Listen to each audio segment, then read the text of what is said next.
Hello बच्चों, आज हम स्टार्ट करेंगे क्लास 11th की फ़िज़िक्स का chapter first, the physical world.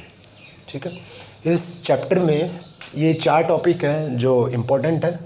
और भी इस चैप्टर में बहुत सारी चीज़ें हैं कि बहुत सारा इन्वेंशंस है कि इस चीज़ की खोज इस साइंटिस्ट ने की।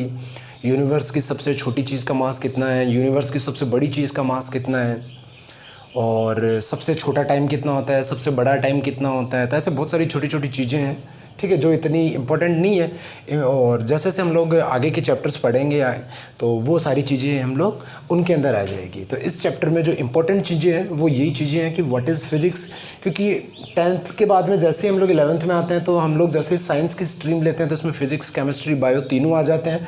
इसलिए इंपॉर्टेंट हो जाता है फिज़िक्स क्या है। हम लोग फिज़िक्स की बुक हमारे 11th में स्टार्ट होती है, तो हम लोग ये देखेंगे फिज़िक्स क्या है। उसके बाद में हम लोग देखेंगे कि the fundamental force of nature, यानी प्रकृति के मूलभूत बल। प्रकृति के अंदर कितने टाइप के मूलभूत बल लगते हैं जिनकी वजह से हमारा यूनिवर्स है वो काम करता है, कौन कौन से फोर्स है।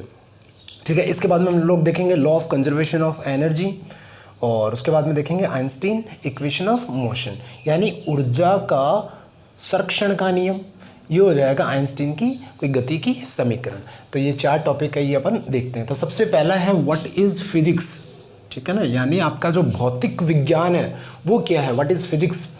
तो इसके अंदर सिंपल से इसकी डेफिनेशन होती है बेटा कि it's a physical study of our surrounding. यानी अपने सराउंडिंग की अगर हम लोग फिज़िकल स्टडी करें तो उसको हम लोग क्या बोलेंगे, फिज़िक्स बोलेंगे।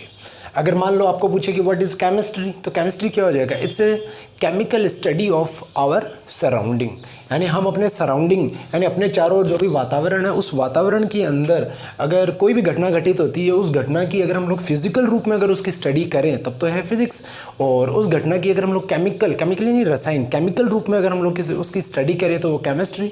और हमारे चारों तरफ जो भी घटनाएँ घटित हो रही है उनकी अगर हम लोग बायोलॉजिकल स्टडी करें तो उसको बोल देते हैं बायोलॉजी। तो इसी तरीके से आपके 11th के अंदर फिज़िक्स, केमिस्ट्री, बायो इस तरह से स्ट्रीम बटी हुई है। तो फिज़िक्स क्या हो गया, it's a physical study of our surrounding, यानी हमारे चारों तरफ के वातावरण में जो भी घटनाएं घटित होती है उनकी भौतिक रूप से उनका जो अध्ययन किया जाता है उसको ही हम लोग भौतिक विज्ञान कहते हैं। ठीक है, तो है ये सारी की सारी साइंस की ही ब्रांच है, आपके विज्ञान की ब्रांच है। तो हम लोग ऐसे ही बोल सकते हैं it's a branch of science in which we study physically about the object which is placed in our surrounding। यानी हमारे सराउंडिंग के अंदर जो भी ऑब्जेक्ट प्लेस्ड है उनकी अगर हम लोग फिजिकल रूप में स्टडी करें तो उसको ही हम लोग फिजिक्स कहते हैं। ठीक है, इसके बाद में आता है the fundamental force of nature. वैसे तो नेचर के अंदर बहुत सारे फोर्स होते हैं, ठीक है, पर आपके 11th स्टैंडर्ड के हिसाब से जो हमें फोर्स दे रखे हैं वो 4 तरह के फोर्स दे रखे हैं, उनके बारे में हम लोग स्टडी करेंगे। वो 4 तरह के फोर्स कौन कौन से हैं। एक है ग्रेविटेशनल फोर्स, ग्रेविटेशनल फोर्स, इसको हम लोग हिंदी में बोलते हैं गुरुत्वाकर्षण बल। दूसरा है इलेक्ट्रोमैग्नेटिक फोर्स। इलेक्ट्रोमैग्नेटिक फोर्स इसको हम लोग हिंदी में बोलेंगे विद्युत चुंबकीय बल। तीसरा और चौथा सेम सा ही है, दोनों के दोनों न्यूक्लियर फोर्स है। एक है आपका स्ट्रॉन्ग न्यूक्लियर फोर्स और एक आपका वीक न्यूक्लियर फोर्स। ठीक है, इसको हम लोग बोल देंगे स्ट्रॉन्ग यानी प्रबल नाभिकीय बल, और इसको हम लोग बोल देंगे दुर्बल नाभिकीय बल। ठीक है, वैसे तो बहुत सारे आपके जो फोर्स है बहुत सारे होते हैं नेचर के अंदर, पर 11th स्टैंडर्ड के हिसाब से आपके ये 4 ही फोर्स है जिनके बारे में हम लोग देखेंगे। आप लोग ध्यान रखना, ये वाला जो फोर्स होता है ना, ये वाला फोर्स बड़े बड़े ऑब्जेक्ट के बीच में लगता है। ये वाला जो होगा वो छोटे ऑब्जेक्ट के बीच में लगेगा, और ये वाला जो होगा ये और ज़्यादा छोटे ऑब्जेक्ट के रूप के अंदर ये काम करेगा। ठीक है ना, तो बड़े बड़े ऑब्जेक्ट जैसे हो गए, ये बोर्ड हो गया और ये मैं हो गया, तो मेरे और बोर्ड के बीच में भी हम लोग कह सकते हैं ग्रेविटेशनल फोर्स है, जिनको हम लोग आंखों से देख सकते हैं। उन हर 2 ऑब्जेक्ट के बीच में ग्रेविटेशनल फोर्स काम करते हैं। ठीक है ना, जैसे जो भी हो जैसे मान लो आपको गेट तो आपको दिख नहीं रहा होगा, तो कोई भी ऑब्जेक्ट है यूनिवर्स के अंदर, कोई भी ऑब्जेक्ट है, उन ऑब्जेक्ट के बीच में जो फोर्स लगता है उसको हम लोग क्या बोलते हैं, ग्रेविटेशनल फोर्स कहते हैं। दूसरा है इलेक्ट्रोमैग्नेटिक फोर्स। ये क्या हो गया, छोटे ऑब्जेक्ट होते हैं, छोटे ऑब्जेक्ट होते हैं एटॉमिक लेवल के ऊपर ऑब्जेक्ट होता है। जैसे हम लोग अगर बात करें, ये जो मैंने पिक्चर बनाई है, ये पिक्चर है आपके एटम की, ठीक है। इस एटम के अंदर बीच में जो होता है इसको हम लोग बोलते हैं न्यूक्लियस,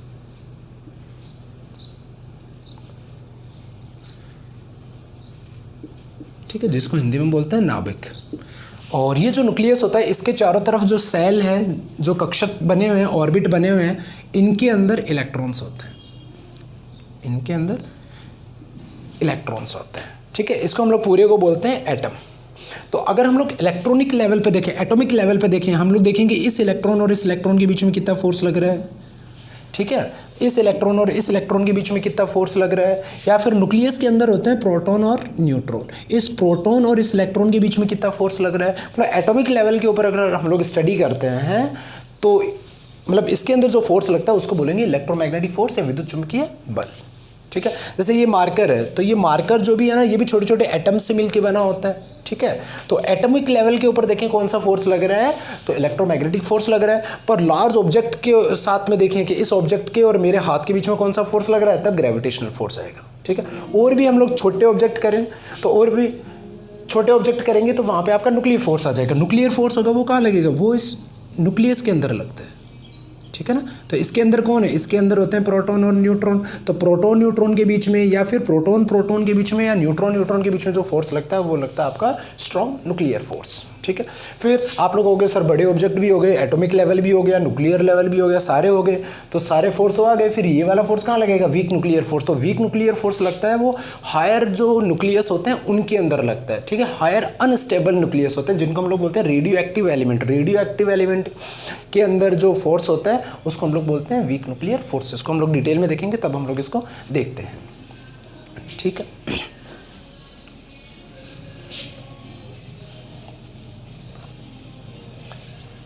ठीक है, इसके बाद में हम लोग आगे देखेंगे law of conservation of energy, फिर देखेंगे आइंस्टाइन्स इक्वेशन ऑफ मोशंस, ठीक है। अब इनको अपन थोड़ा सा देखते हैं डिटेल के अंदर।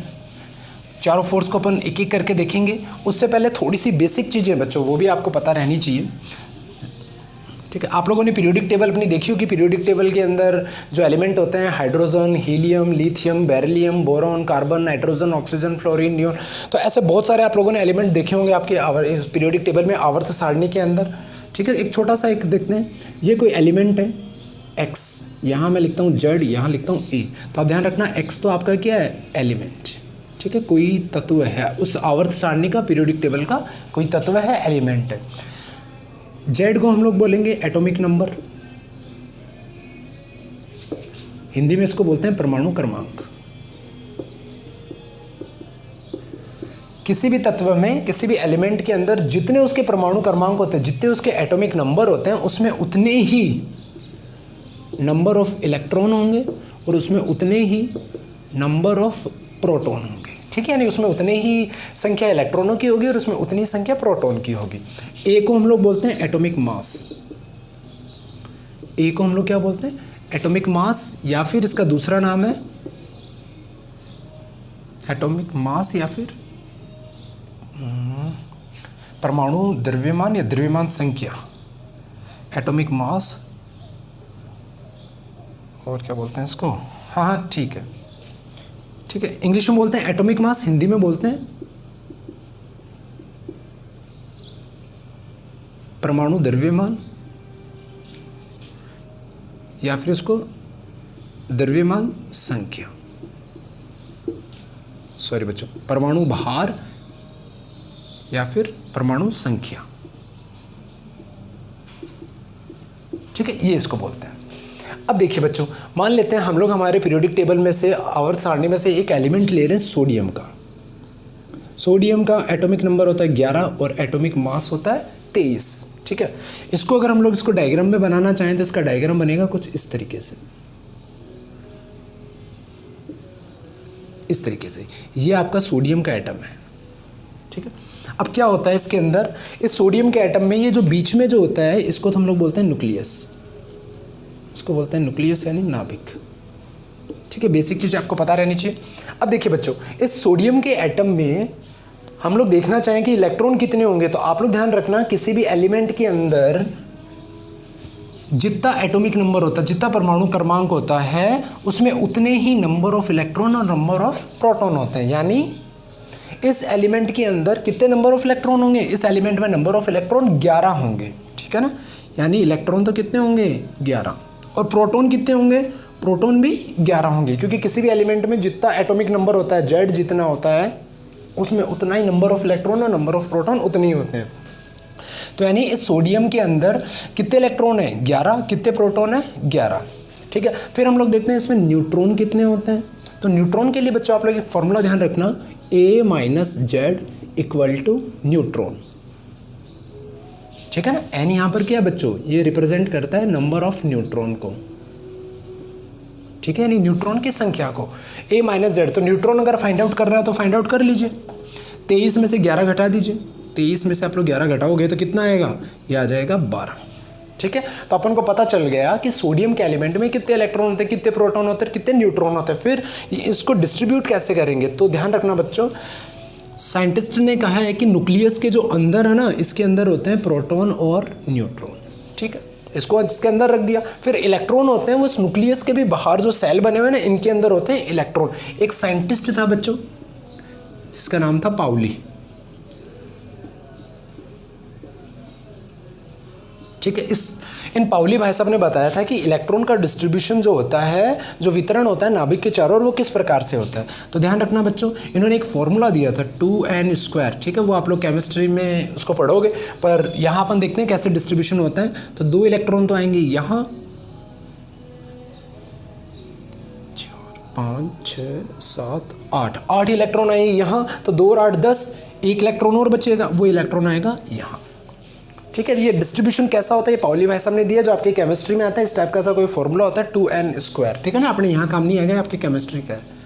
तो हम तो बस इतना देख लेते हैं कि सोडियम का जो एलिमेंट है उसके अंदर जो इलेक्ट्रॉन कितने होते हैं, प्रोटॉन कितने होते हैं, न्यूट्रॉन कहते हैं, वो हम लोग इस तरीके से निकाल लेते हैं। और इनका डिस्ट्रीब्यूशन जो होता है वो न्यूक्लियस के अंदर प्रोटॉन और न्यूट्रॉन होते हैं, और चारों तरफ जो सेल होते हैं उनके अंदर इलेक्ट्रॉन होते हैं, और उसका डिस्ट्रीब्यूशन इस हिसाब से होता है 2 8 8 18 18 32, ऐसे इसका डिस्ट्रीब्यूशन होता है, जो आप लोग केमिस्ट्री के अंदर पढ़ोगे। अभी मैं आपको बस इतनी बेसिक चीज़ें बता रहा हूँ, ये चीज़ें आप लोग ध्यान रखना, क्योंकि आगे अपने कहीं ना कहीं ये चीज़ें काम आएगी, ठीक है बच्चों।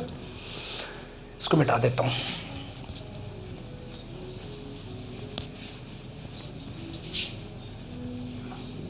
ठीक है, अब इसके बाद में व्हाट इज फिजिक्स तो अपन ने देख लिया था, it's a physical study of our surrounding is called physics. उसके बाद में अपना टॉपिक था the fundamental nature of force. तो फंडामेंटल नेचर ऑफ फोर्स में प्रकृति का मूलभूत बल में हम लोग पहला फोर्स लेके चलते हैं,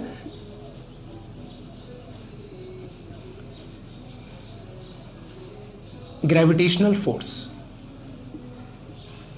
ठीक है। ग्रेविटेशनल फोर्स, गुरुत्वाकर्षण बल, इसको देखते हैं अपन। हिंदी में भी मैं लिख देता हूं, ऐसा आपको पता ही है, गुरुत्वाकर्षण बल। अब ये क्या बल होता है बच्चों, ध्यान रखना, कोई भी दो ऑब्जेक्ट, ठीक है, जिनका मास हो m1 और m2, दोनों के बीच की डिस्टेंस हो r, ठीक है, ये लार्ज ऑब्जेक्ट होते हैं जिसका मास काफ़ी बड़ा हो, ठीक है, उनके बीच की अगर डिस्टेंस r हो, तो इन ऑब्जेक्ट के बीच में जो अट्रैक्टिव नेचर का जो फोर्स होता है उसको बोलते हैं ग्रेविटेशनल फोर्स। तो आप ध्यान रखना, ये किस तरीके का फोर्स है, ये अट्रैक्टिव, ठीक है, इसका नेचर कैसा है, अट्रैक्टिव, यानी आकर्षण प्रकृति का बल है ये,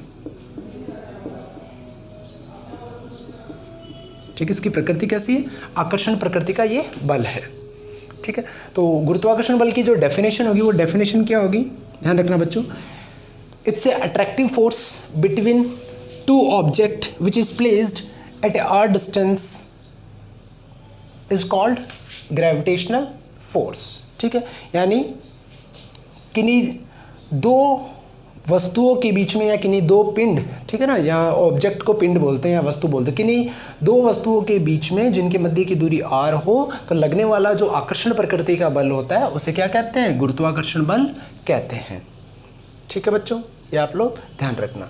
तो इनके बीच में जो फोर्स होता है, उस फोर्स का जो फॉर्मूला होता है, वो फॉर्मूला निकल के आता है G m1 m2 upon r²। तो तो ध्यान रखना ये आपका g है, ये मल्टीप्लाई हो रहा है m1 से, और m1 भी आगे मल्टीप्लाई हो रहा है m2 से, सारे मल्टीप्लाई हो रहे हैं अपॉन में r²। ये फॉर्मूला निकल के आता है ग्रेविटेशनल फोर्स का, ठीक है।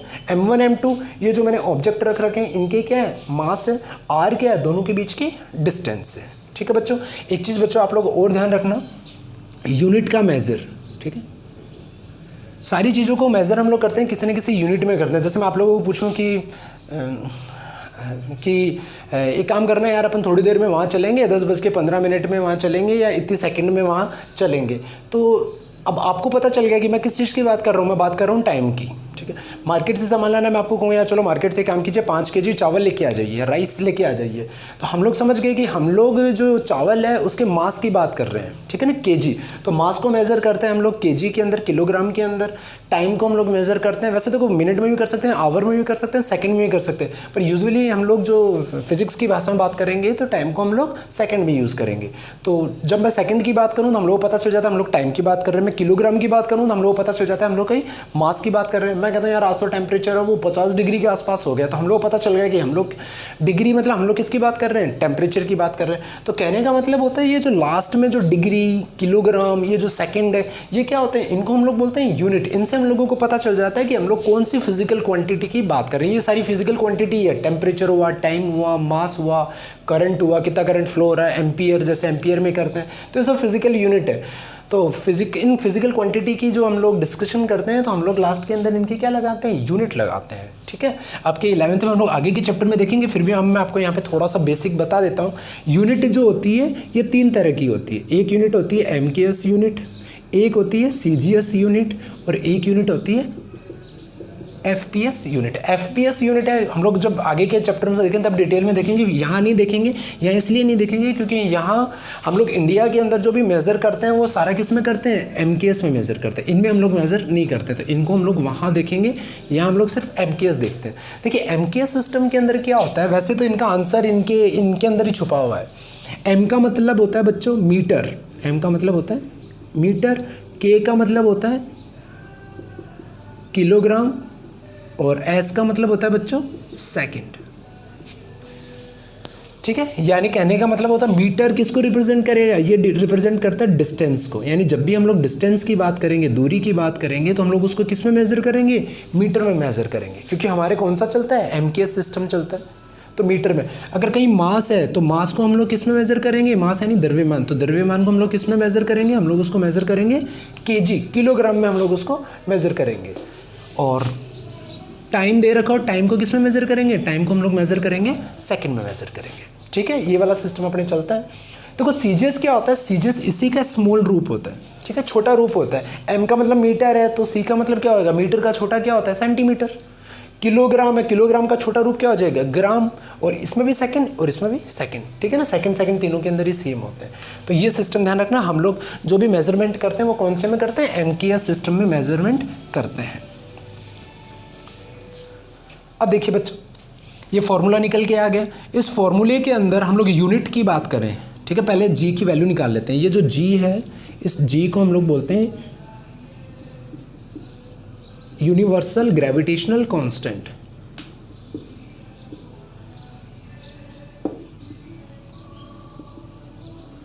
ठीक है। G को हम लोग बोलते हैं यूनिवर्सल ग्रेविटेशनल कांस्टेंट, हिंदी में इसको बोल देंगे सार्वत्रिक, ठीक है। यूनिवर्सल का मतलब सार्वत्रिक, और इसका हमें पता ही है गुरुत्वाकर्षण, और कांस्टेंट का मतलब होता है नियतांक। यानी यूनिवर्सल ग्रेविटेशनल कांस्टेंट, सार्वत्रिक गुरुत्वाकर्षण नियतांक। इस G की वैल्यू, नियतांक यानी इसकी जो वैल्यू होगी वो फिक्स होगी। इसकी वैल्यू ध्यान रखना, इसकी वैल्यू होती है 6.67 × 10⁻11, ठीक है। माइनस में वैल्यू आ रही है तो मतलब इसकी वैल्यू बहुत कम होती है। यानी ये जो पावर होता है ना ग्रेविटेशनल फोर्स का पावर, ये पावर क्या होता है, वीकेस्ट पावर होता है।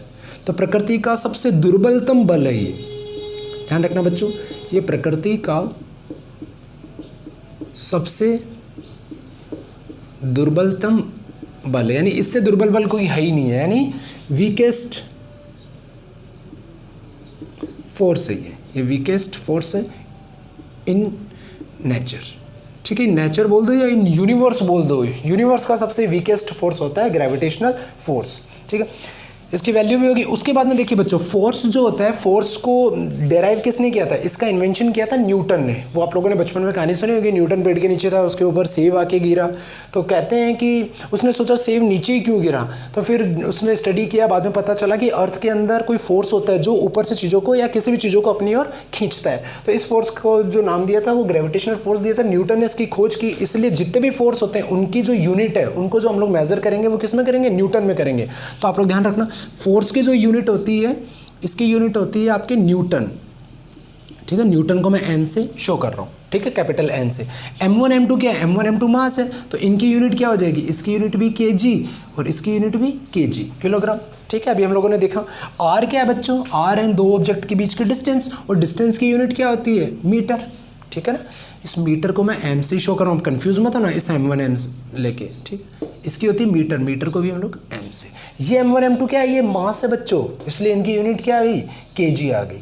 r की है डिस्टेंस, दूरी, इसकी यूनिट क्या होती है? यानी इसको किस में मेजर करेंगे? मीटर में मेजर करेंगे। मीटर को हम लोग शो करते हैं m से। अब देखिए, अगर g की यूनिट निकालनी हो तो हम लोग कैसे निकाल लेंगे?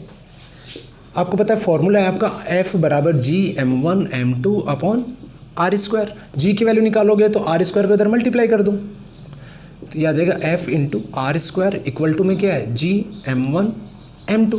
अगर जी की वैल्यू फाइंड आउट करनी है तो ये जो यहाँ इंटू हो रहा है m1 m2 का, इसको इधर डिवाइड में भेज दो, तो ये आ जाएगा G equal to F into R square upon m1 into m2।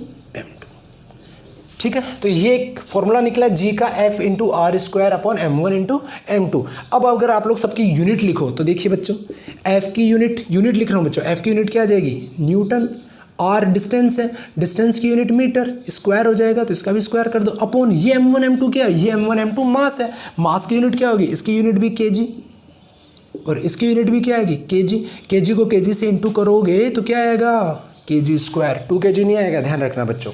kg को kg से मल्टीप्लाई करेंगे तो क्या आएगा? kg square. तो ये आप लोगों के g की यूनिट बन गई। g की वैल्यू ये 6.67 इंटू 10⁻⁻11, तो ये हो गई इसकी unit, newton metre square upon kg square. ठीक है, आपको ये यूनिट रटनी नहीं है, आपको ये यूनिट समझनी है, क्योंकि ऐसे बहुत सारे फॉर्मूले आएंगे तो हम लोगों को ये चीज़ें निकालना आना चाहिए, क्योंकि माइंड में अपन कितनी सारी चीज़ें स्टोर करेंगे, ज़्यादा चीज़ें स्टोर नहीं कर सकते, इसलिए हम लोग ज़्यादा से ज़्यादा चीज़ों को समझने की कोशिश करेंगे। ठीक है, अब समझ में आ जाएगा तो लफड़ा नहीं रहेगा इसको याद करने का, सीधा ये फॉर्मूला याद करने का रहेगा। जैसे ही फॉर्मूला याद हुआ, जी की वैल्यू हम लोग ऐसे ऐसे पुट करके जी की यूनिट है वो हम लोग निकाल लेंगे। तो आप लोग ध्यान रखना, जी को बोलते हैं यूनिवर्सल ग्रेविटेशनल कांस्टेंट, सार्वत्रिक गुरुत्वाकर्षण नियतांक। इसकी वैल्यू होती है 6.67 गुणा 10⁻⁻11। इसकी यूनिट, इसका मात्रक newton metre square upon kilogram square. ठीक है, ये फोर्स की प्रकृति कैसी होती है? आकर्षण प्रकृति होती है, अट्रैक्टिव फोर्स, और ये प्रकृति का सबसे वीकेस्ट फोर्स है, दुर्बलतम बल है। ठीक है,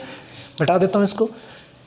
ठीक है बच्चों, अच्छा अट्रैक्टिव फोर्स है between two object placed at A R distance is called gravitational force. ठीक है, तो यानी ब्रह्मांड का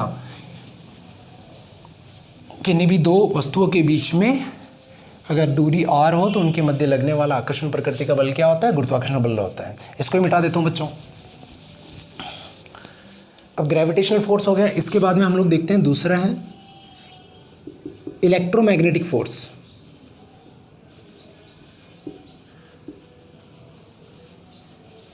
इलेक्ट्रोमैग्नेटिक फोर्स, ये वाला देखते हैं। तो हिंदी में इसको बोलते हैं बच्चों विद्युत चुंबकीय बल। अब ये क्या होता है? आप लोग ध्यान रखना बच्चों, जैसे ग्रेविटेशनल फोर्स था ना, वो तो क्या बड़े ऑब्जेक्ट पे था। इलेक्ट्रोमैग्नेटिक फोर्स होगा ये एटॉमिक लेवल पे होगा, जैसे हम लोगों ने स्टार्टिंग में सोडियम बनाया था ना, एटॉमिक लेवल पे, इलेक्ट्रॉन के बीच में वैसे होगा। तो आप लोग ये भी चीज़ ध्यान रखना बच्चों, ये एलिमेंट्री पार्टिकल्स होते हैं, प्रोटॉन, इलेक्ट्रॉन और न्यूट्रॉन। ठीक है ना, इनको हम लोग बोलते हैं एलिमेंट्री पार्टिकल्स। पता रहना चाहिए बच्चों हम लोगों को। ठीक है, इनको हम लोग बोलते हैं एलिमेंट्री पार्टिकल। इसे से लिख देता हूँ, आपको दिखाई नहीं दे रहा होगा। ठीक है, ये एलिमेंट्री पार्टिकल्स हैं। एलिमेंट्री पार्टिकल्स का मतलब मूलभूत कण। एलिमेंट्री पार्टिकल्स का मतलब होता है मूलभूत कण, यानी कहने का मतलब होता है सारे जो ऑब्जेक्ट होते हैं, सारी वस्तुएं होती हैं, वो इन्हीं कणों से मिलकर बनी होती है। ठीक है, फिर अभी रिसेंटली जो डेवलपमेंट हुए हैं, यानी आज से तकरीबन 40 साल पहले जो रिसेंटली जो डेवलपमेंट हुए हैं, जो भी विकास हुए हैं, उन विकास के आधार पे ये पता चला है कि ये जो पार्टिकल्स होते हैं ना, इनसे भी बहुत सारे छोटे छोटे पार्टिकल्स और होते हैं, ठीक है, उनको हम लोग बोलते हैं क्वार्क, ठीक है, उनको हम लोग बोलते हैं क्वार्क पार्टिकल्स, ठीक है, हिंदी में भी इनको यही बोलेंगे, क्वार्क कण। और भी छोटे छोटे पार्टिकल्स होते हैं बच्चों, उन पार्टिकल्स से ये वाले पार्टिकल्स मिलकर बने हैं, ठीक है। तो इतना हम लोग डीप स्टडी के अंदर नहीं जाएंगे, ये आपके आगे की क्लासेस के अंदर आएंगे। 11th स्टैंडर्ड के हिसाब से हम लोग इतना ही देखते हैं कि जो मूलभूत कण होते हैं, एलिमेंट्री पार्टिकल्स होते हैं, वो कौन कौन से होते हैं, इलेक्ट्रॉन, प्रोटॉन और न्यूट्रॉन। अब हम लोग क्या करेंगे, ये जो एलिमेंट्री पार्टिकल्स हैं बच्चों, इन एलिमेंट्री पार्टिकल्स का मास देखेंगे कि इनका मास कितना होता है और इन पर चार्ज कितना होता है। तो आप लोग ध्यान रखना, इलेक्ट्रॉन पर चार्ज माइनस का होता है, प्रोटॉन पर चार्ज प्लस का होता है, न्यूट्रॉन पर चार्ज कुछ नहीं होता, इसलिए जीरो। मास देखते हैं इनका बच्चों, तो ध्यान रखना, इलेक्ट्रॉन का मास होता है 9.1 into 10 to the power -31 kg, ठीक है, 9.1 into 10 to the power -31 kilogram, 9.1 गुणा 10 की पावर 10 की घात -31 किलोग्राम, ये मास है इलेक्ट्रॉन का। प्रोटॉन की बात करें तो ये आएगा 1.67 into 10 to the power -27 kilogram. Neutron की बात करें 1.68 into 10 to the power -27 kilogram. Electron के चार्ज की बात करें तो 1.6 into 10 to the power -19 coulomb. Proton, देखो ये चार्ज जो होगा ना, ये माइनस का होगा बच्चों, ठीक है, प्रोटॉन का चार्ज होगा वो क्या होगा, वो प्लस का होगा, ठीक है ना, प्लस यहाँ मत कर देना, यहाँ ये माइनस का होगा, ये प्लस का होगा, ठीक है। न्यूट्रॉन पर कोई चार्ज नहीं होता, जीरो, ठीक है ना। इनको वैसे हम लोग क्या करेंगे, आगे के जितने भी चैप्टर्स होंगे ना 12th के अंदर, तो बहुत सारे के अंदर इनकी वैल्यूज़ काम आती है, तो धीरे धीरे ये अपने आप ही अपने याद हो जाते हैं, ठीक है। तो आप लोग ध्यान रखना इनके बारे में भी बच्चों। इसको मिटा देता हूँ, ठीक है, ऐसे ही बता दिया मैंने आपको, ये अभी काम आ सकते हैं आगे। अब देखिए बच्चों, इलेक्ट्रोमैग्नेटिक फोर्स जो होता है वो सेम वैसे ही होता है ग्रेविटेशनल फोर्स की तरह, पर फ़र्क इतना ही है कि ग्रेविटेशनल फोर्स होता है वो बड़े ऑब्जेक्ट में होता है, ये वाला जो फोर्स होगा ये एटॉमिक लेवल पे होगा, यानी जो हम लोगों ने पीछे सोडियम बनाया था ना, और भी छोटे छोटे एलिमेंट होते हैं, उनके इलेक्ट्रॉनों के बीच में जो फोर्स लगता है उसको हम लोग कहते हैं इलेक्ट्रोमैग्नेटिक फोर्स। अब देखिए डेफिनेशन, इसके जो फॉर्मूला है सेम वैसी है जैसे ग्रेविटेशनल फोर्स का था। ग्रेविटेशनल फोर्स के अंदर क्या था, यहाँ मास था m1 m2, दोनों के बीच की दूरी क्या थी, r थी, तब यहाँ आपका ग्रेविटेशनल फोर्स निकल के आया था F = G m1 m2 upon r²। यहाँ हम लोग क्या करेंगे, यहाँ हम लोग मास की जगह क्या रख देंगे, चार्ज रख देंगे, q1 q2, दोनों के बीच की डिस्टेंस r, ठीक है बच्चों।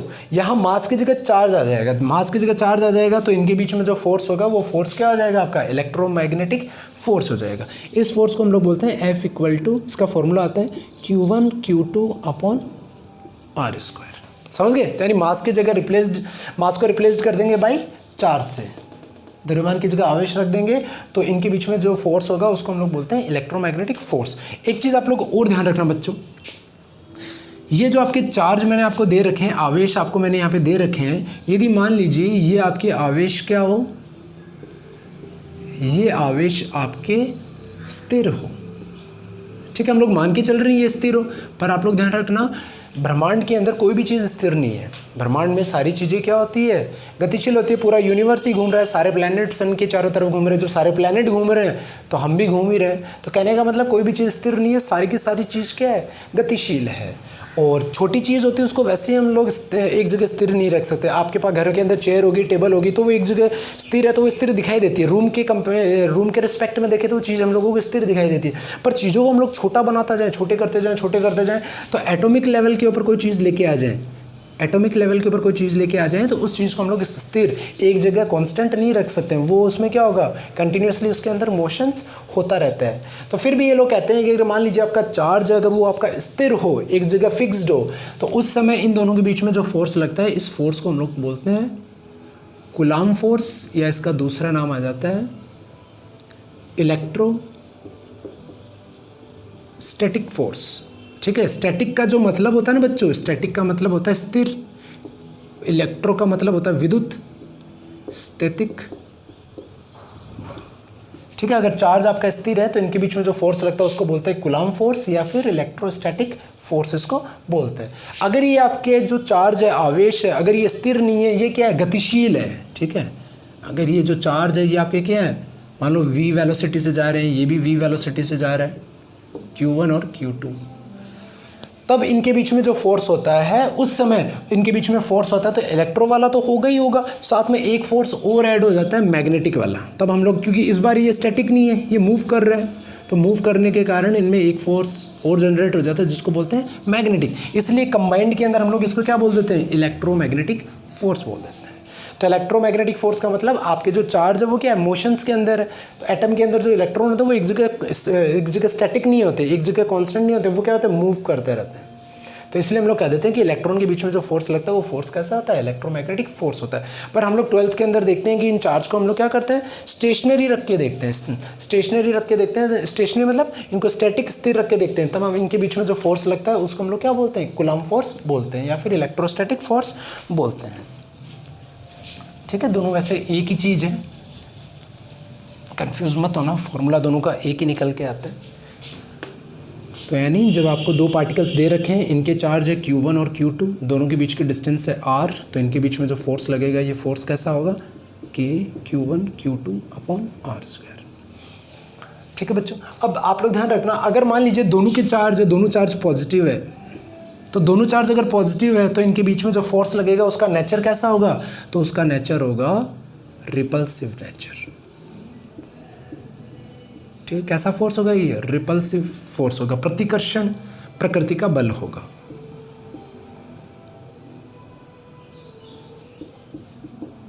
ठीक है, कैसा बोलो, प्रतिकर्षण प्रकृति का बल होगा, रिपल्सिव नेचर का ये फोर्स होगा। अगर दोनों चार्ज क्या है, सेम चार्ज है, चाहे प्लस प्लस हो चाहे कैसे हो, माइनस माइनस हो।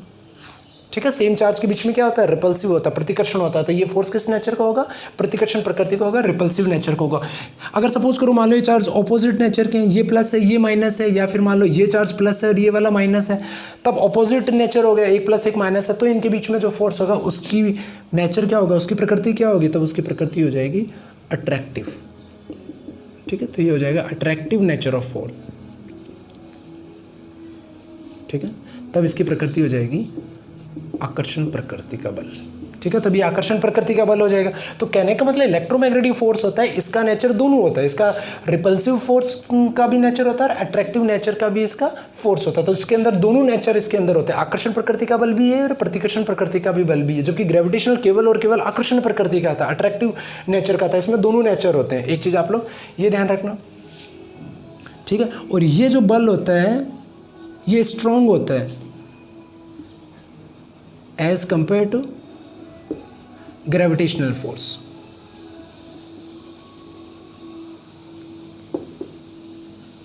ठीक है, तो ग्रेविटेशनल फोर्स के कंपेयर में ये फोर्स आपका क्या होगा, स्ट्रॉन्ग फोर्स होगा। ठीक है, इसकी डेफिनेशन दें तो it's a force, it's a attractive and repulsive nature of force between two charge which is placed at a r distance is called electromagnetic force। ठीक है, यानी किन्हीं दो आवेशों के मध्य यदि अल्प दूरी हो तो इनके मध्य कार्यरत आकर्षण या प्रतिकर्षण प्रकृति के बल को क्या कहते हैं, विद्युत चुंबकीय बल कहते हैं। तो ठीक है बच्चों, ये चीज़ ध्यान रखना, ये इसका फॉर्मूला निकल के आया। अब आगे अगर हम लोग के की वैल्यू की बात करें तो आप लोग ध्यान रखना, ये जो k है इसको हम लोग बोलते हैं कूलाम्ब कांस्टेंट, इसको बोलते हैं कूलाम्ब कांस्टेंट, यानी कूलाम्ब नियतांक या विद्युत स्थितिक नियतांक, इलेक्ट्रोस्टैटिक कांस्टेंट भी बोल सकते हैं। इस k की जो वैल्यू होती है वो होती है 9 गुणा 10⁻⁹, इसकी यूनिट हो जाएगी newton metre square upon coulomb square. ठीक है, वैल्यू आप ध्यान रखना, 9 × 10⁹ प्लस में आएगा बच्चों। ठीक है ना, वो माइनस में था इसलिए एक वीक था, ये प्लस में इसलिए स्ट्रॉन्ग है। और इसकी यूनिट क्या होगी, इसको किस में मेजर करेंगे, newton metre square upon coulomb square. अब ये यूनिट निकला कैसे, जैसे मैंने आपको पहले वाला बताया सेम वैसे ही इसको भी निकाल लेंगे। F = दे रखा है K Q1 Q2 upon R²। K की वैल्यू निकालनी है तो R² को इधर भेज दो, F R² = K Q1 Q2। K की वैल्यू निकालनी है तो Q1 Q2 को इधर डिवाइड में भेज दो, F R² upon Q1 × Q2। ठीक है। एफ यूनिट देखते हैं, एफ की यूनिट क्या हो जाएगी बच्चों, एफ की यूनिट हो जाएगी आपके, एफ की यूनिट होती है न्यूटन, क्योंकि फोर्स को किसने डिस्कवर किया था, न्यूटन ने किया था, इसलिए हम लोग न्यूटन को सम्मान देने के लिए फोर्स की यूनिट हम लोगों ने क्या रख दी, न्यूटन रख दी। आर क्या है, डिस्टेंस है, डिस्टेंस की यूनिट क्या होती है, मीटर, इस पर स्क्वायर लग रहा है तो इस पर भी स्क्वायर लगा दो, अपॉन Q1 Q2 क्या बच्चों, चार्ज है, और हम लोग 10th क्लास में पढ़ के आए हैं कि चार्ज की यूनिट क्या होती है, कूलाम। ध्यान रखना, करंट की यूनिट एम्पियर और चार्ज की यूनिट कूलाम, तो इसकी यूनिट आ जाएगी कूलाम और इसकी भी क्या आ जाएगी, कूलाम। कूलाम को कूलाम से इंटू करेंगे तो कूलाम स्क्वायर, 2 कूलाम नहीं होंगे, कूलाम स्क्वायर होंगे इंटू करेंगे तो के की यूनिट ये आ गई, newton metre square upon coulomb square, इसलिए हम लोगों ने यहाँ लगा दिया। ठीक है, तो हम लोगों को निकालना आना चाहिए, निकालना आएगा तो बिना मतलब में माइंड में लोडिंग नहीं करनी पड़ेगी एक्स्ट्रा, सीधा सा फॉर्मूला ध्यान रखेंगे और हम लोग निकाल लेंगे। अगर ये निकालने वाला नेचर हम लोगों के अंदर डेवलप हो जाता है तो बहुत सारी चीज़ें ईजी हो जाती है। मेरा तो मानना ये है कि अगर हम लोगों को यूनिट और डायमेंशन निकालना आता है तो हम लोगों को आधी फिजिक्स आती है। ठीक है, आप लोग धीरे धीरे ये चीज़ समझोगे।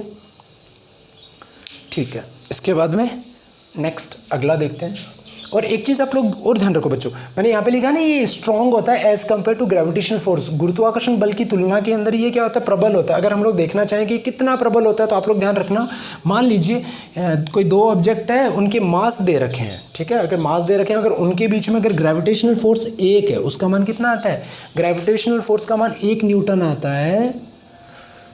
तो अगर वहाँ हम लोग अगर इलेक्ट्रोमैग्नेटिक फोर्स निकाल लें, ठीक है ना बच्चों, मान लेते हैं वो पार्टिकल है तो पार्टिकल का चार्ज भी होगा, जैसे प्रोटॉन है तो प्रोटॉन इलेक्ट्रॉन का मास भी होता है, प्रोटॉन इलेक्ट्रॉन का चार्ज भी होता है। तो उन पार्टिकल का अगर चार्ज और बीच की डिस्टेंस अगर वहाँ इलेक्ट्रोमैग्नेटिक फोर्स निकाल लें तो वहाँ इलेक्ट्रोमैग्नेटिक फोर्स कितना आएगा, वहाँ इलेक्ट्रोमैग्नेटिक फोर्स आएगा 10⁻36 न्यूटन, यानी कितना ज़्यादा स्ट्रॉन्ग हो गया, आप देख लीजिए। यानी ये जो इलेक्ट्रोमैग्नेटिक फोर्स है ये कितना स्ट्रॉन्ग हो गया, 10⁻6 times strong to gravitational force, यानी गुरुत्वाकर्षण बल से लगभग 10⁻36 न्यूटन अधिक स्ट्रॉन्ग हो गया। तो ये वैल्यू भी ध्यान रखना बच्चों, ठीक है ना, ये वैल्यू भी किसी कंपटीशन एग्जाम में पूछ लेते हैं।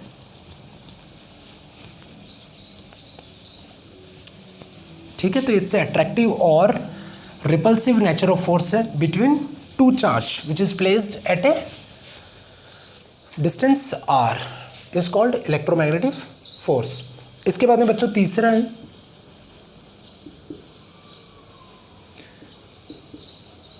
स्ट्रॉन्ग न्यूक्लियर फोर्स, प्रबल नाभिकीय बल।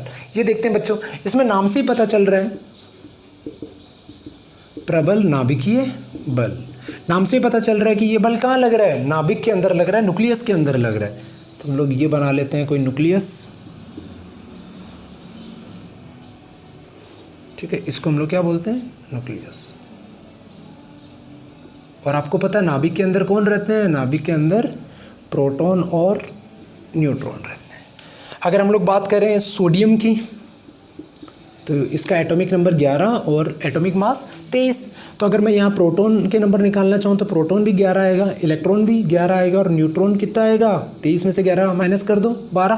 पीछे देखा था ना अपन ने कि किसी भी एलिमेंट के जितना उसका एटॉमिक नंबर होता है, जितना उसका परमाणु क्रमांक होता है, उसमें उतने ही प्रोटॉन होते हैं, उतने ही इलेक्ट्रॉन होते हैं।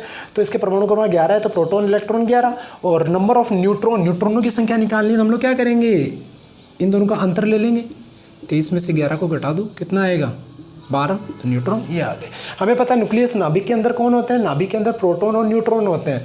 तो इसके अंदर क्या हो जाएगा, 11 तो प्रोटॉन हो जाएंगे, तो 11 प्रोटॉन को आप ऐसे बना दीजिए, 1 2 3 4 5 6 7 8 9 10 11। तो 11 तो क्या हो गए, प्रोटॉन, ठीक है ना, ये है आपके प्रोटॉन। और 1 2 3 4 5 6 7 8 9 10 11 12, ये क्या हो गए, न्यूट्रॉन। ठीक है, तो न्यूक्लियस के अंदर जो आपके प्रोटॉन और न्यूट्रॉन होते हैं, इनको एक साथ हम लोग क्या बोल देते हैं, इनको एक साथ हम लोग बोल देते हैं न्यूक्लियॉन। ठीक है, इनको एक साथ हम लोग न्यूक्लियॉन्स भी बोल सकते हैं। ठीक है, अब स्ट्रॉन्ग न्यूक्लियर फोर्स होता क्या है, ठीक है,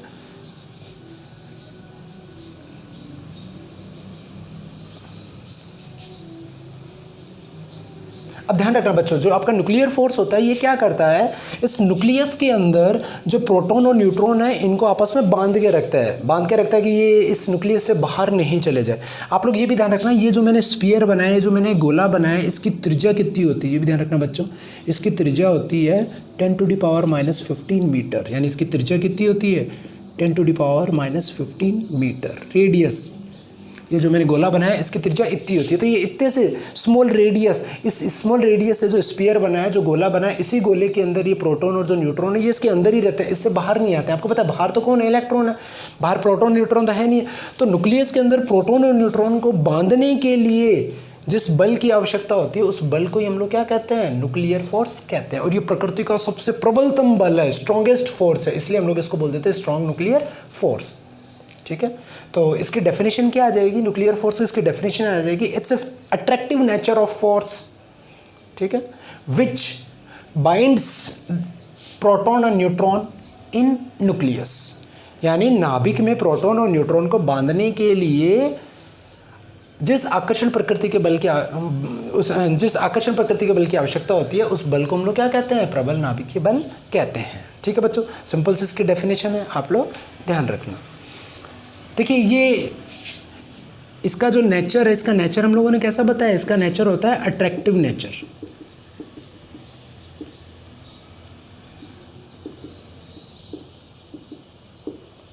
आकर्षण प्रकृति।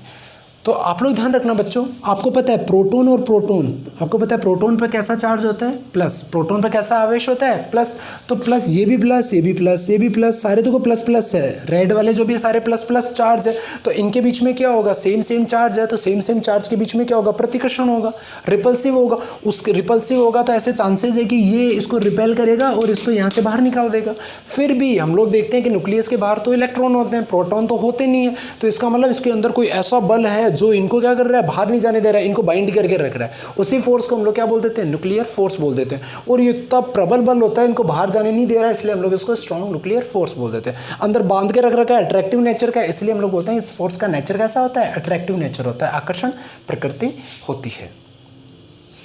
ठीक है, अगर हम लोग कंपेयर करें, देखो बच्चों इस बल को अगर हम लोग कंपेयर करें इलेक्ट्रोमैग्नेटिक फोर्स से, इलेक्ट्रोमैग्नेटिक फोर्स से, और इधर है आपका न्यूक्लियर फोर्स। अगर इलेक्ट्रोमैग्नेटिक फोर्स 1 है, ठीक है, 1 न्यूटन है, तो ये फोर्स कितना आएगा, 100 न्यूटन। ठीक है, यानी कहने का मतलब है इलेक्ट्रोमैग्नेटिक फोर्स विद्युत चुंबकीय बल की तुलना में आपका ये जो प्रबल नाभिकीय बल है ये कितना गुना ज़्यादा तेज होगा, ये 100 गुना ज़्यादा तेज होगा। अगर हम लोग ग्रेविटेशनल की बात करें, ग्रेविटेशनल की बात करें तो अगर मान लीजिए ये 1 न्यूटन है तो ये कितना आता है, ये आता है 10⁻36 न्यूटन इसके कंपैरिजन में। तो इसके कंपैरिजन में ये कितना आएगा, हमें पता है कि इसके कंपैरिजन में ये कितना होता है, इसके कंपैरिजन में ये 100 टाइम्स है, तो यानी 2 जीरो और लगा दो, तो इसके कंपैरिजन में सीधा इतने टाइम्स हो गया। इसके कंपैरिजन में 100 गुना है, तो देखो 100 से मैंने और मल्टीप्लाई कर दिया, 100 यानी 2 जीरो और है, तो 2 जीरो आप लगा लो, 36 2 38। तो इसके कंपैरिजन में तो देखो डिफरेंस देखो, ये 38 ये 36, तो 100 का ही है। इसका मतलब न्यूक्लियर फोर्स इससे तो 100 टाइम्स हो गया, और इससे कितने टाइम्स हो गया, 10⁻38 टाइम्स। ठीक है, तो ये चीज़ भी ध्यान रखना बच्चों, पूछ लेते हैं ना, ऐसे सिंपल चीज़ें हैं। ठीक है, इसके बाद में स्ट्रॉन्ग न्यूक्लियर फोर्स होते हैं, इसके गुण पूछते हैं बच्चों कि स्ट्रॉन्ग न्यूक्लियर फोर्स होते हैं उसके कौन कौन से गुण होते हैं। तो देखिए कौन कौन से गुण होते हैं। एक, जो ये नाभिकीय बल है इसकी प्रकृति कैसी होगी, आकर्षण प्रकृति होगी, अट्रैक्टिव नेचर होगा।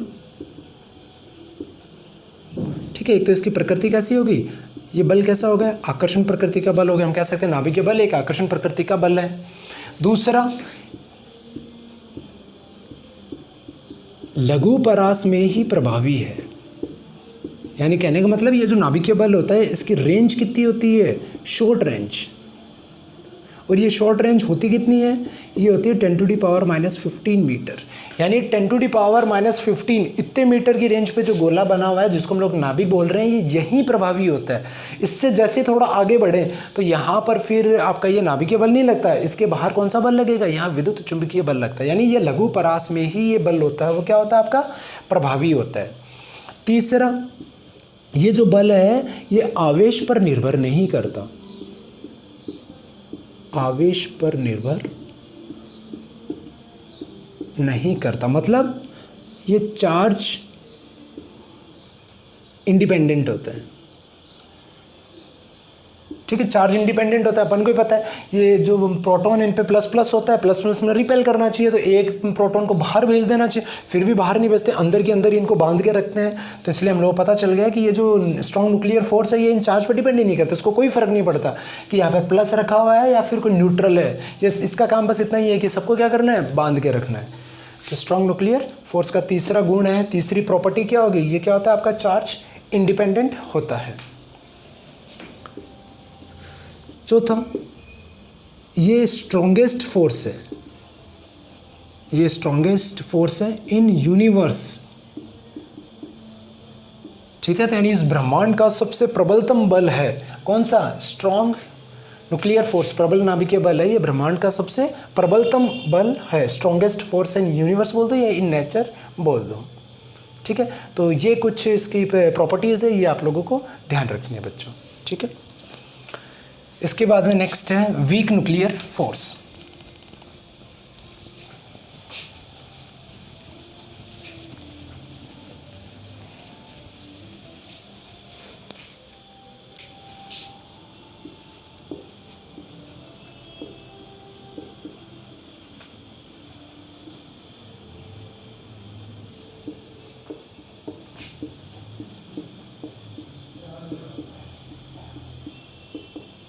दुर्बल नाभिकीय बल, ये ध्यान रखना बच्चों, जो भारी नाभिक होते हैं, रेडियो एक्टिव एलिमेंट होते हैं, जो भारी नाभिक होते हैं, उनके नाभिकों के मध्य जो बल पाया जाता है उसको बोलते हैं दुर्बल नाभिकीय बल।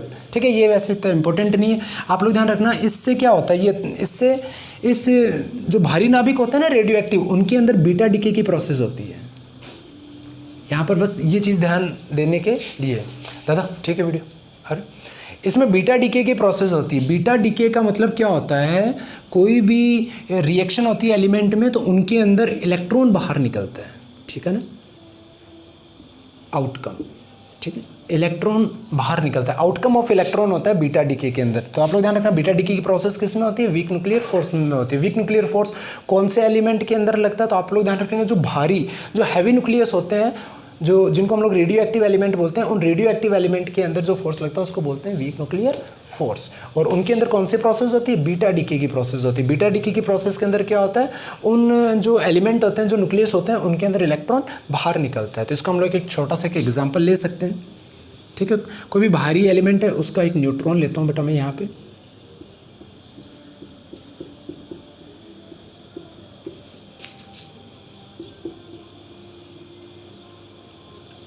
ठीक है, ये कोई एक छोटी सी इक्वेशंस है, इधर है न्यूट्रॉन, इधर है प्रोटॉन। ठीक है, तो यहाँ देखिए बच्चों, इस न्यूट्रॉन के अंदर यहाँ एटॉमिक नंबर कितना है, 0। तो एटॉमिक नंबर 0 है तो इसका मतलब इसमें नंबर ऑफ इलेक्ट्रॉन भी क्या होंगे, 0। नंबर ऑफ इलेक्ट्रॉन, इसमें इलेक्ट्रॉन ही 0 है तो मतलब कहने वाले इसका चार्ज ही 0 है। एटॉमिक मास कितना है, 1। तो एटॉमिक नंबर 0 है, नंबर ऑफ इलेक्ट्रॉन 0 है, नंबर ऑफ प्रोटॉन 0 है, इसका चार्ज 0 है। तो LHS में अगर इसका चार्ज 0 है तो RHS में देखिए, RHS में इसका चार्ज 1, इसका चार्ज -1, दोनों को टोटल करो, बीच में प्लस है ना, तो दोनों को टोटल करो, रिजल्ट क्या आएगा, 0। तो LHS में भी 0, RHS में वैल्यू आपकी 0। ऐसे ही LHS में एटॉमिक मास कितना है, यानी परमाणु द्रव्यमान कितना है, 1। RHS के अंदर देखो, इसका परमाणु मास, परमाणु द्रव्यमान, एटॉमिक मास 1, इसका एटॉमिक मास 0, दोनों को प्लस करो 1। तो LHS में भी 1 है, RHS में भी 1 है। LHS में चार्ज 0 है, RHS में भी 0 है। तो आपकी इक्वेशन क्या है, बैलेंस है। पर इक्वेशन के बैलेंस के चक्कर के अंदर यहाँ RHS साइड में एक एक्स्ट्रा एलिमेंट और है, इस एक्स्ट्रा एलिमेंट को ही हम लोग क्या बोलते हैं, इलेक्ट्रॉन। तो ये आपका इलेक्ट्रॉन है, इसको हम लोग क्या बोलते हैं,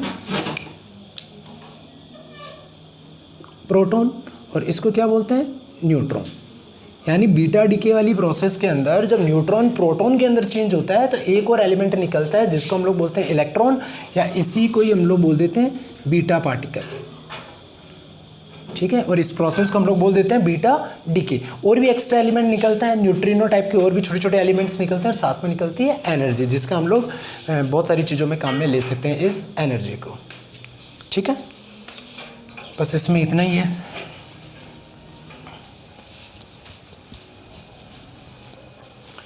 ठीक है, इसके बाद में आइंस्टीन की इक्वेशन ऑफ मोशन देख लेते हैं बच्चों, फटाफट 2 टॉपिक और इनको भी कंप्लीट कर देते हैं। आइंस्टीन्स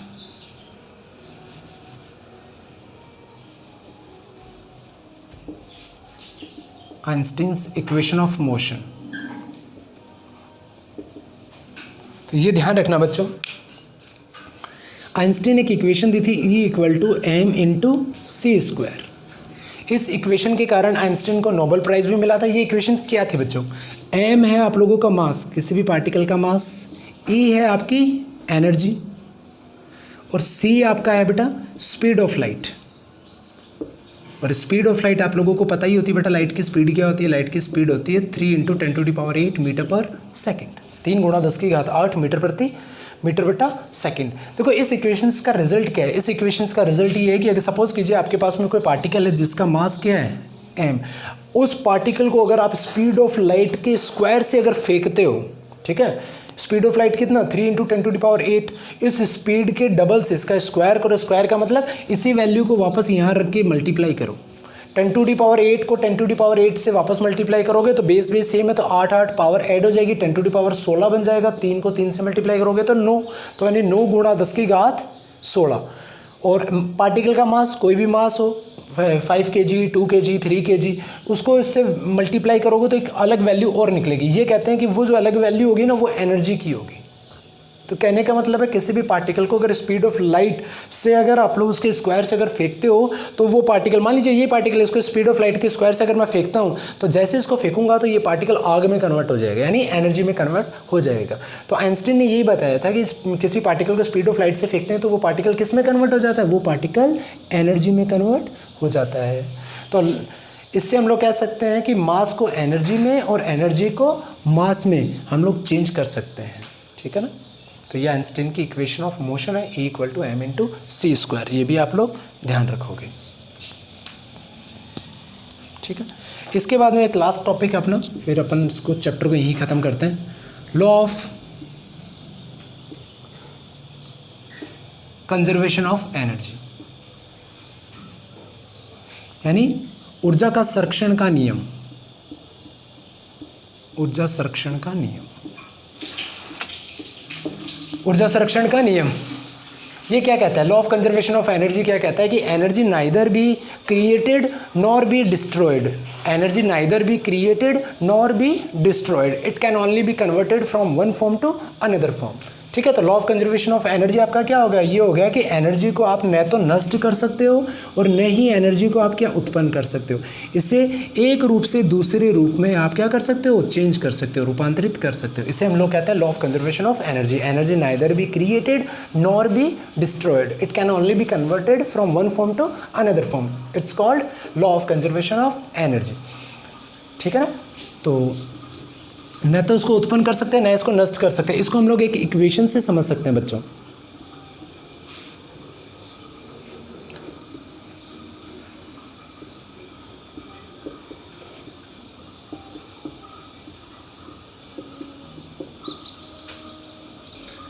देखो इससे हम लोग समझ सकते हैं, ये जो एलिमेंट है,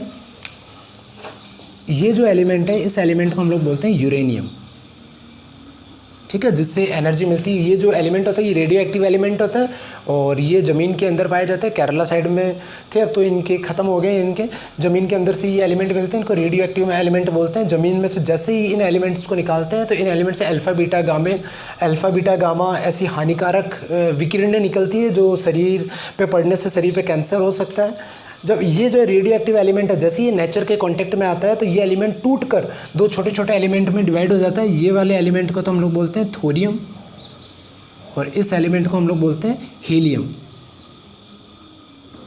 ठीक है। और इस प्रोसेस में क्या निकलती है? इस प्रोसेस में एनर्जी निकलती है। इस एनर्जी से हम लोग बिजली बना सकते हैं, ठीक है। तो इस इक्वेशंस को अगर आप लोग गौर से देखोगे तो आपको पता चलेगा कि इस LH साइड में कितना चार्ज है। LH साइड में 92 इलेक्ट्रॉन है। ध्यान रखना बच्चों, एक इलेक्ट्रॉन के अंदर कितना चार्ज होता है? 1.6 × 10⁻19 कूलम। तो 92 इलेक्ट्रॉन के अंदर कितना चार्ज होगा? 92 इलेक्ट्रॉन में चार्ज होगा, इसको 1.6 × 10⁻19 कूलम से मल्टीप्लाई कर दो, यानी LH साइड के अंदर इतना चार्ज, RH साइड के अंदर 90 इंटू 1.6 इंटू 10⁻⁻19 कूलम।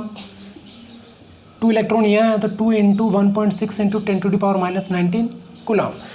कहने का मतलब ये है कि LHS साइड में 92 इलेक्ट्रॉन है, तो RHS साइड में कितने इलेक्ट्रॉन है? RHS साइड में भी दाईं तरफ भी कितने इलेक्ट्रॉन है? 90 + 2 92। RHS साइड में भी 92 इलेक्ट्रॉन है और LHS साइड में भी 92 इलेक्ट्रॉन है, तो दोनों तरफ सेम इलेक्ट्रॉन है, तो इसका मतलब दोनों तरफ सेम चार्ज होगा। दोनों तरफ सेम चार्ज है, यानी कहने का मतलब चार्ज आपका क्या हुआ? नष्ट हुआ ही नहीं है। तो इसी को हम लोग क्या कह देते हैं? ऊर्जा संरक्षण का नियम। एनर्जी आपकी है, ना तो उसको नष्ट कर सकते हैं ना ही उसको उत्पन्न कर सकते हैं। तो energy neither be created nor be destroyed. इसको हम लोग केवल एक रूप से दूसरे रूप में रूपांतरित कर सकते हैं। दूसरे रूप में रूपांतरित करने का मतलब देखो बच्चों क्या हुआ, हम लोग अगर सपोज कीजिए हमें फ़ैन चलाना है, तो फ़ैन चलाना है तो हमें तार के माध्यम से उसको ऊर्जा देनी पड़ेगी। तार के माध्यम से हम लोग जो उसको ऊर्जा देते हैं वो ऊर्जा कौन सी होती है? विद्युत ऊर्जा, इलेक्ट्रिक एनर्जी। तो जब हम लोग इस एनर्जी से फ़ैन चलाते हैं, कोई भी चीज़ घूमती है, उसके अंदर जो ऊर्जा होती है वो ऊर्जा होती है यांत्रिक ऊर्जा, मैकेनिकल एनर्जी। तो कहने का मतलब है अगर हमें फ़ैन चलाना है तो हम इलेक्ट्रिकल एनर्जी को किस में कन्वर्ट हो जाती है? इलेक्ट्रिकल एनर्जी आपका फ़ैन चलने से मैकेनिकल एनर्जी में कन्वर्ट हो जाती है। यानी हम लोग एनर्जी को वन फॉर्म से अनदर फॉर्म के अंदर उसको चेंज कर सकते हैं। उसको न तो नष्ट कर सकते हैं, क्योंकि देखो इक्वेशन में RHS और LHS और RHS में दोनों वैल्यू सेम आ गई, इसलिए हम लोग कह सकते हैं ना इसको नष्ट कर सकते हैं ना उत्पन्न कर सकते हैं। दोनों चीज़ें सेम है, कंजर्व है, और इसको चेंज कर सकते हैं। तो इसी को हम लोग बोलते हैं ऊर्जा संरक्षण का नियम। ठीक है, आप लोगों को समझ में आ गया होगा। तो आज हम लोगों ने क्या क्या पढ़ा? आज हम लोगों ने पढ़ा कि फिजिक्स की डेफिनेशन क्या है, फिर हम लोगों ने देखा कि फंडामेंटल नेचर ऑफ फोर्स, ये हम लोगों ने देखा, जिसमें 4 तरह के फोर्स होते हैं: gravitational force, electromagnetic force, strong nuclear force और वीक न्यूक्लियर फोर्स, गुरुत्वाकर्षण बल, विद्युत चुंबकीय बल, प्रबल नाभिकीय बल और दुर्बल नाभिकीय बल। ये चीज़ें हम लोगों ने देखी। इसके बाद में हम लोगों ने देखा कि law of conservation of energy देखी, एक हम लोगों ने आइंस्टाइन की इक्वेशन ऑफ मोशन देखी। तो ये जो आपका फर्स्ट चैप्टर है, इसमें ये 4 टॉपिक है, यही इंपॉर्टेंट है।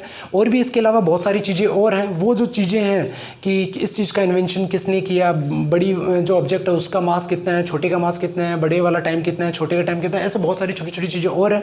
वो इस चैप्टर के हिसाब से इतने इंपॉर्टेंट नहीं है, पर धीरे धीरे जैसे जैसे 11th के बाकी चैप्टर चलेंगे या 12th के जैसे जैसे आगे चैप्टर चलेंगे, तो धीरे धीरे वो सारी चीज़ें हम नॉर्मल अपने पास समझ में आती रहेगी। जैसे इलेक्ट्रॉन का चार्ज है, तो हम लोग इसको इतनी बार यूज़ में करेंगे कि ये चीज़ ऑटोमेटिकली हम लोगों को याद हो जाएगी। तो आप लोग इनको देखना। Thank you.